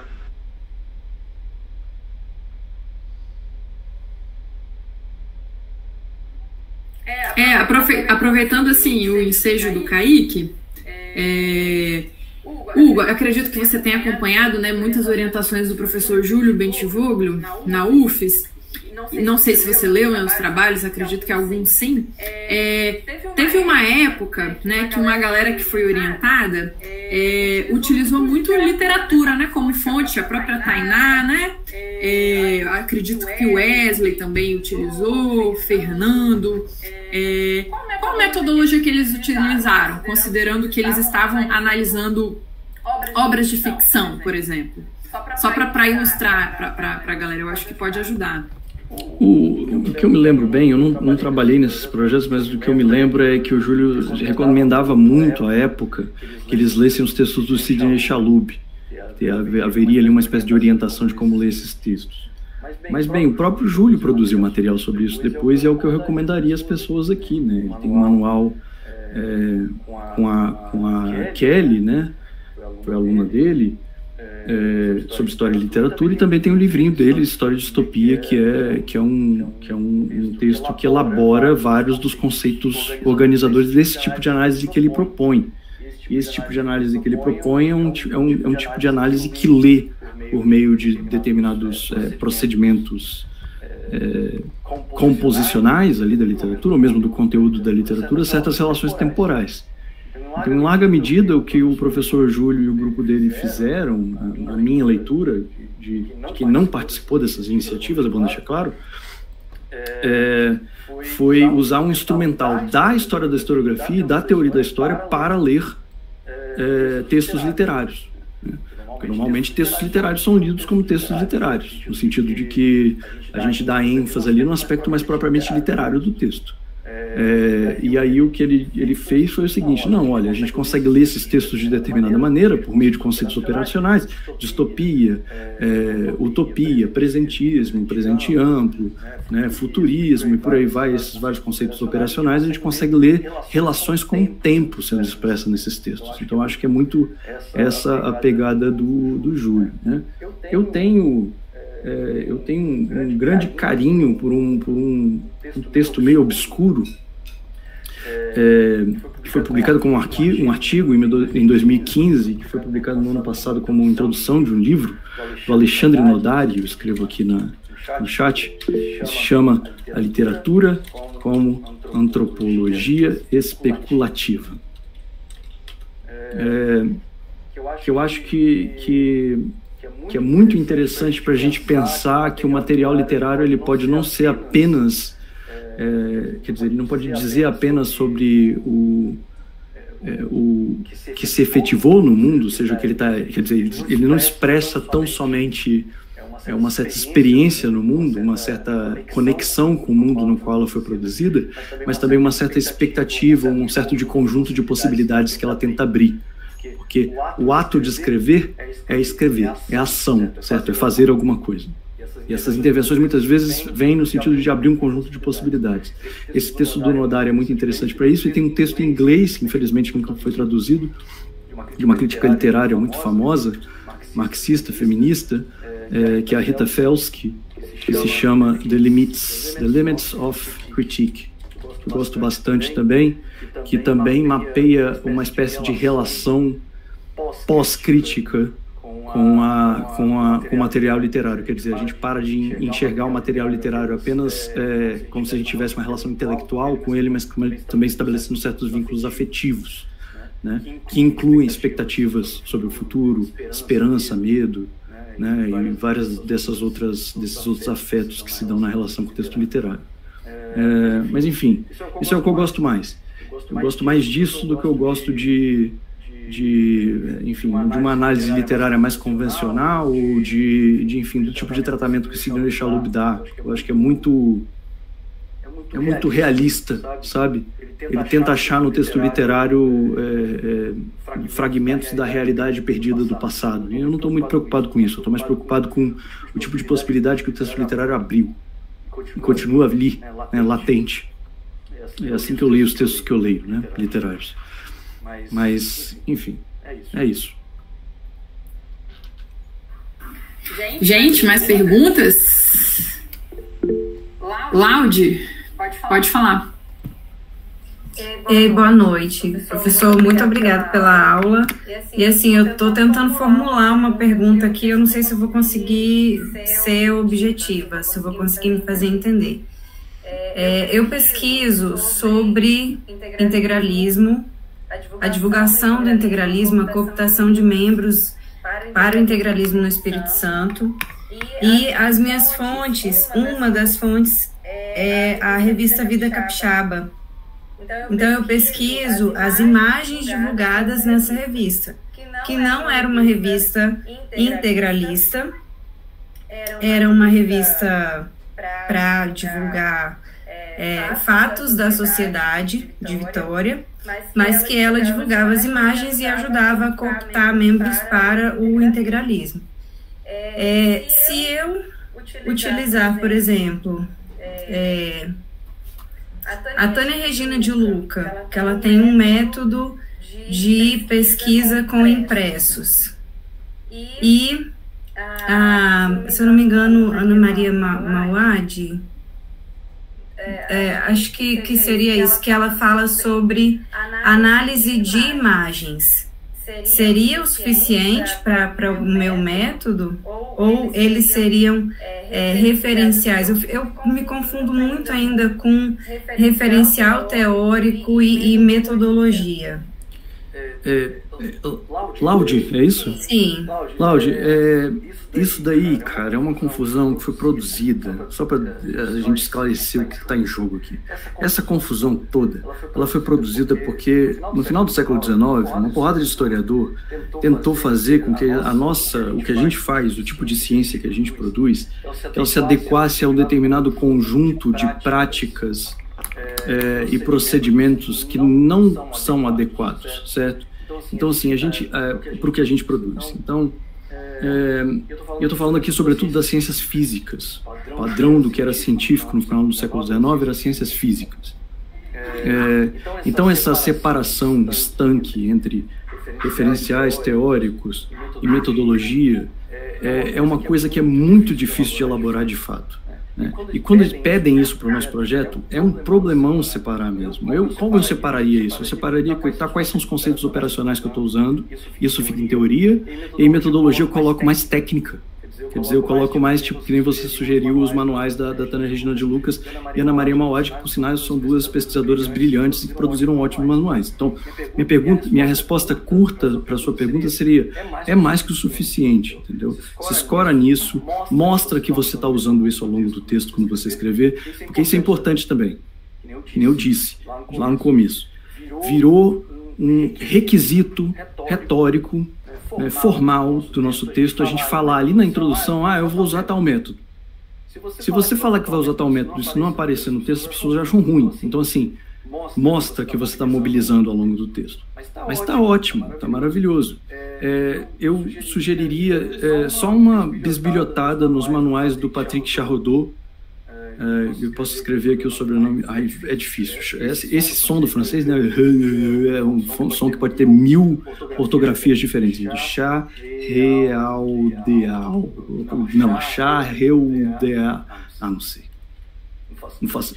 Charal, deal. Deve ser isso. Charrodot. Patrick Charrodot, da análise do discurso midiático, ele tem manuais sobre isso. Né? E o que mais? Sim, e valha-se do instrumental da Nova História Política também.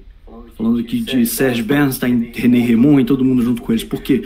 Porque essa galera parou de se preocupar só com política institucional, alternância de poder e por aí vai, e começou a se preocupar com esses aspectos finos da vida política, sabe? Com processo eleitoral, com retórica política, com o uso da mídia para, enfim, popularização e disseminação. Tá aí, ó, René Rémond para uma história política, uma bíblia no programa de pós-graduação em História da UFES.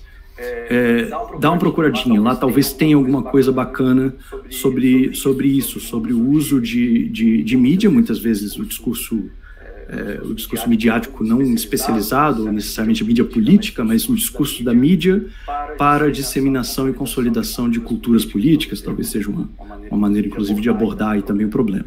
Mas aí, por sua conta e risco, todas essas sugestões, especialmente a da cultura política, que tem muita gente que não gosta. Mas é isso aí. Eu esqueci de citar o Rémond. Foi o meu orientador, Pedro, falou que é obrigatório eu citar. Show. Maravilha. O Pedro também gosta de cultura política, então pode pau na boneca, como diriam no registro popular. Obrigada, professor. Obrigada também a Brenda, que me respondeu ali no chat, quando eu estava perguntando. Fernandes?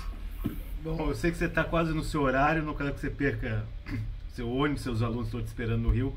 Mas vou fazer uma pergunta simples, bem simples. Pega mal falar num texto acadêmico, vou seguir como tal autor que utilizou esse método? Simples.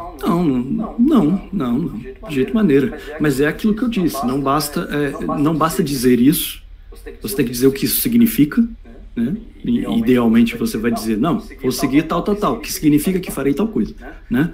E em seguida, como eu disse, mostrar que você está fazendo isso de alguma maneira no texto. Gente, a minha perspectiva aqui, as respostas que eu estou dando aqui são muito mais compatíveis com a minha perspectiva sobre método ao longo dos anos. Eu tenho mudado mais recentemente, agora que eu estou dando aula de metodologia, eu comecei a pensar, nossa, esse negócio de método é importante mesmo, né?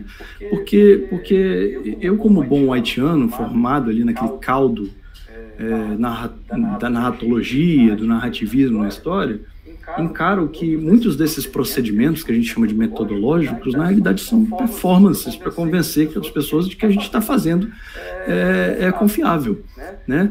Agora, eu não estou querendo dizer que é só isso, mas é isso também, tá? É isso também. Um texto acadêmico tem uma dimensão retórica, no sentido de que a gente quer convencer a pessoa de que o que a gente está falando é confiável, certo? E para isso é importante sim, falar, utilizarei o método como tal autor disse, o que significa fazer tal coisa, e que isso apareça ao longo do seu texto. Isso tem que aparecer, você mobilizando esse negócio. Porque se não aparecer, é a primeira coisa que o avaliador vê. Especialmente se ele for da área de teoria e metodologia. Foge desse pessoal que eles são todos problemáticos da cabeça.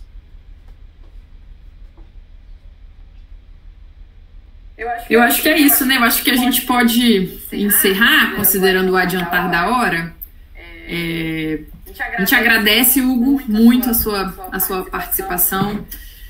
Vamos ver se ano que vem a gente repete essa rodada de oficinas, né? Pensando aí em outras abordagens. Eu acho que foi muito válido. E as dúvidas, elas vão surgir, vão aparecer outras pessoas da pós-graduação, vão aparecer outras pessoas da graduação, enfim. Só para você saber, Hugo, tem gente do Brasil todo assistindo a gente, tá? A gente recebeu aí inscrições de várias universidades, né? De estudantes do Brasil todo. Isso me deixa morrendo de medo do impacto tenebroso que eu posso estar causado nas mentes de tantos jovens pesquisadores espalhados nesse país. Isso aí. E lembrando que os vídeos eles vão ser postados no canal da Ampul Espírito Santo. Os últimos não foram postados ainda porque a nossa assessora de comunicação estava em viagem. Mas serão postados, tá bom? A gente vai enviar também o e-mail para todo mundo indicando. E Hugo, se você puder compartilhar o slide depois com o Fernandes, a gente envia para a galera, tá bom? Foi um pedido aqui. Perfeito. Aqui, gente, só mostrando uns livros, à medida que o Hugo ia falando, eu ia descendo os livros aqui da minha estante, que eu acho que podem ajudar, né? Para quem tá se introduzindo aí nos estudos históricos, que está ainda na graduação, eu acho que esse livro é uma bíblia, né? O projeto de pesquisa em história, do José da Assunção Barros.